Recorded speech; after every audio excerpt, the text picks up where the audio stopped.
He began, however, to find a new way of speaking, and this is a very important part of the drama, the political drama of that period. It wasn't any longer just to manage for this or that resource, or for maximizing timber or maximizing the deer herd. He began to talk about land health as the goal, saying that the goal of conservation should be to increase the capacity of land for self-renewal. And by that he meant the soils, the waters, the plants, the animals, and of course our own human communities. And that was a revolutionary new definition of conservation. If we could increase the capacity of the land for self-renewal, then we could say it's healthy. If we lost something, if something was degraded, if populations went extinct or invasive species came in, or if soil erosion or water cycles were disrupted, then we were living in a land that was not healthy. So this question of the role of predators and their relationship with their prey became central to this brand new way of thinking about conservation that Leopold would then go on to make immortal in his writing in the Sand County Almanac. I was young then and full of triggerage. I thought that because fewer wolves meant more deer, that no wolves would mean hunter's paradise. But after seeing the green fire die, I sensed that neither the wolf nor the mountain agreed with such a view.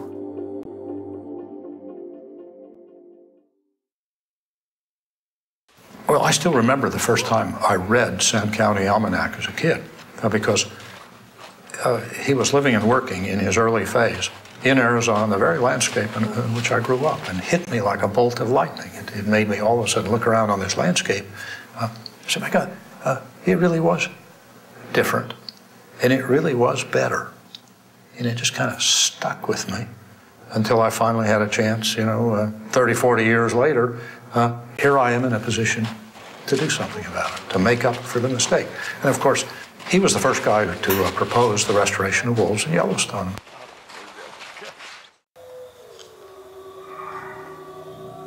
"25 years after Leopold's death, his wish for bringing wolves back was finally given life when in 1973, Congress passed the Endangered Species Act.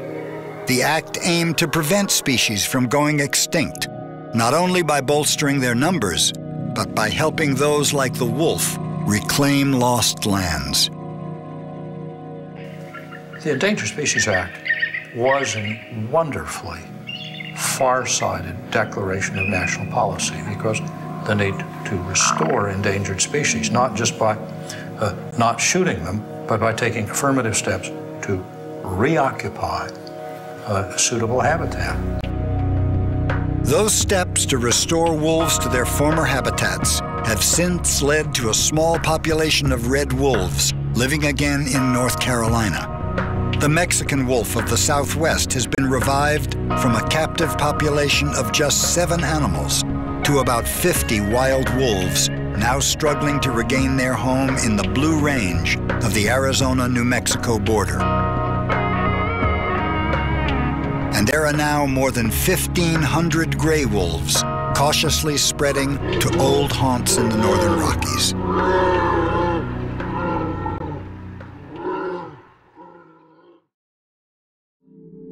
When the last 2 wolves were vanquished from Yellowstone National Park in 1926, those in charge believed they had ridded themselves of a demon. What they were soon to learn was that they had, in fact, released one. Soon after the wolves' demise, the elk herds of Yellowstone burgeoned and began chewing their way through the park's streamside forests and shady groves of aspen. Yellowstone's managers, with their park under attack, struggled to stem the damage. Over the decades, they trapped and transplanted, and even resorted to shooting Yellowstone's elk. And still, no sprout survived. No new forests were to grow. In the winter of 1995 came a revolution that was to shake the troubled ecology of Yellowstone to its foundations. After 70 years of absence, wolves were released released in central Idaho and in Yellowstone. The wolf's return was one of the great stories in the history of wildlife conservation, and it was only the beginning. Life in Yellowstone was soon to take a dramatic turn, not only for its elk, but for the myriad plants and creatures who shared this ailing web of life.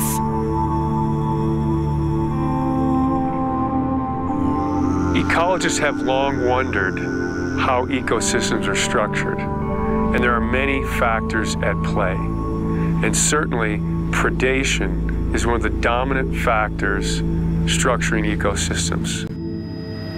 Of all the scientists witnessing the unfolding drama around Yellowstone's returning top predators, Doug Smith, director of Yellowstone's Wolf Reintroduction Program, has the best seat in the country. The Park Service's policy is to restore natural conditions. And it's arguable, how could you do that without the top carnivore in place? So I've been here since the beginning, since we released the wolves. I've been following them weekly throughout that whole time period. And you get a hunch immediately that things are different with wolves as compared to without them. The Leopold pack, this is the alpha male. We put him down at 5 to 7 years of age. He's missing some teeth here. He's also coming out of the drug. This is one of the most stable packs in the whole park. They've had black-tailed deer plateau as theirs since 1996. So he's an old man. He's competing with other packs, and he's bringing down elk and bison and deer. This time lapse at a wolf kill in Canada's Waterton Lakes National Park offers a prelude to what was soon to become the daily spectacle in the new kingdom of Yellowstone. With elk falling prey to Yellowstone's burgeoning wolf packs, the park suddenly became a scavenger's banquet. Coyotes and foxes, grizzly bears and black bears, eagles and vultures, crows, magpies, and record gatherings of ravens, all of them, plus 57 varieties of beetles, were found feasting on the wolves' leftovers. But it was not just the meat eaters who would ultimately profit from the wolf's homecoming. Perhaps one of our most significant findings of having wolves back in Yellowstone is their effect on elk. And we don't know if this is a behavioral effect or a numerical effect, or possibly both.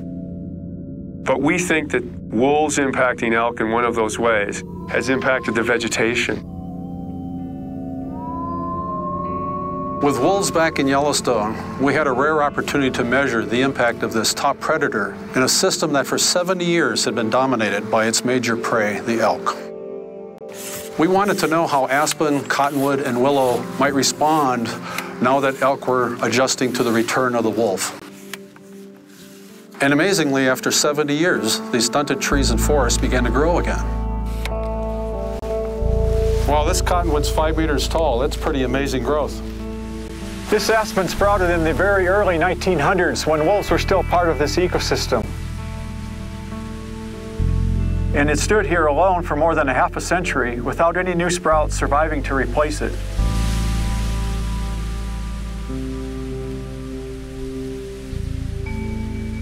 And then finally, these young trees started growing again in the late 1990s.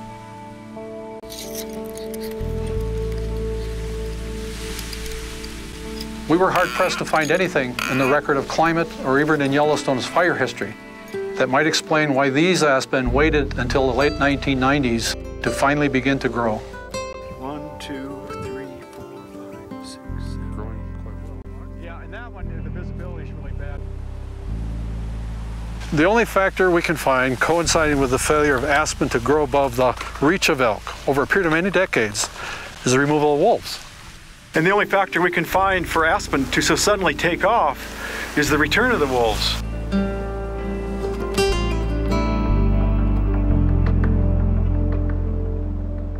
It was as if the eternal winter had finally broken. Life had returned to Yellowstone.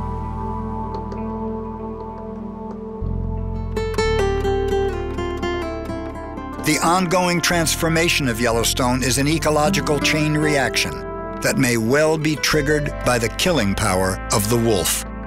More amazing still, it may also be that the wolf is exerting much of its power without even taking a bite.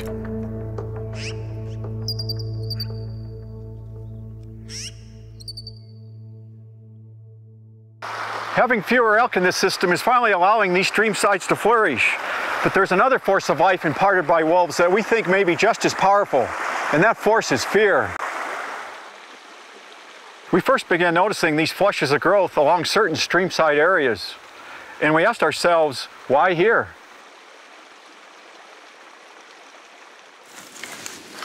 Well, based on our observations and data, we came up with an answer. There are places where elk, which can outrun wolves on the flat, seem to lose this advantage. In some of our streamside areas, it appears to be much harder for elk to either detect the presence of wolves or escape from them. Notice this tangle of wood on the ground and imagine how an elk might view this obstacle if it had to escape attacking wolves. Well, we have 2 cow elk that were killed by wolves here. This is a very risky place for elk to be. And that can make the difference between a sapling that never gets above knee height and one that grows like this.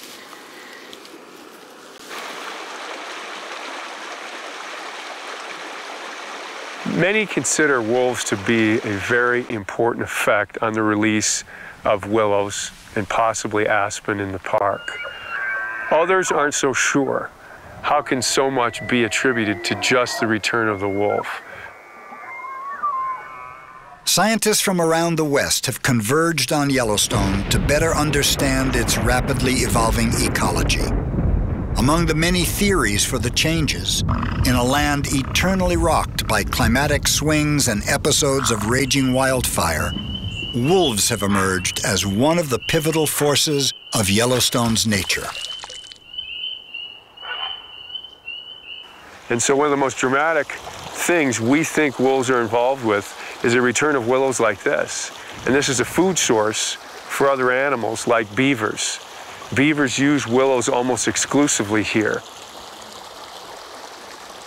Known as an ecosystem engineer, the beaver, with its lodges and ponds, brings its own cast of wildlife, from fish and frogs to insects and bird life.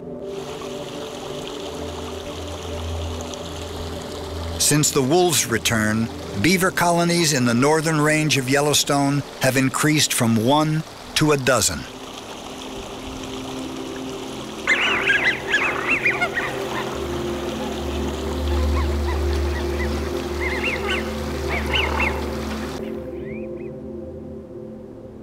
Other rare natives of the park appear to be prospering as well. Since the wolves returned, Yellowstone's struggling herd of pronghorn antelope have begun to recover. Where the wolves are busy running down trespassing coyotes, which once preyed heavily on young pronghorn, the pronghorn are now busy raising fawns.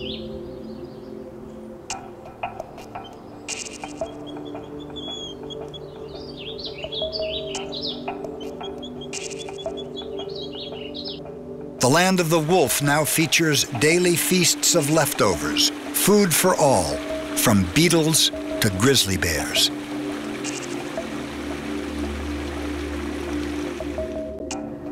For some, like Ripple and Beshta, the return of the wolf has triggered a healing in a 70-year sickness.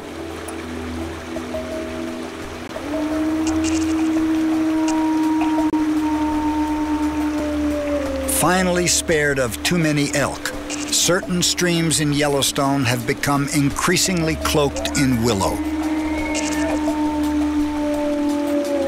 And with the willows, songbirds have returned to nest, and beavers to build their lodges, and fish and frogs to breed in their pools.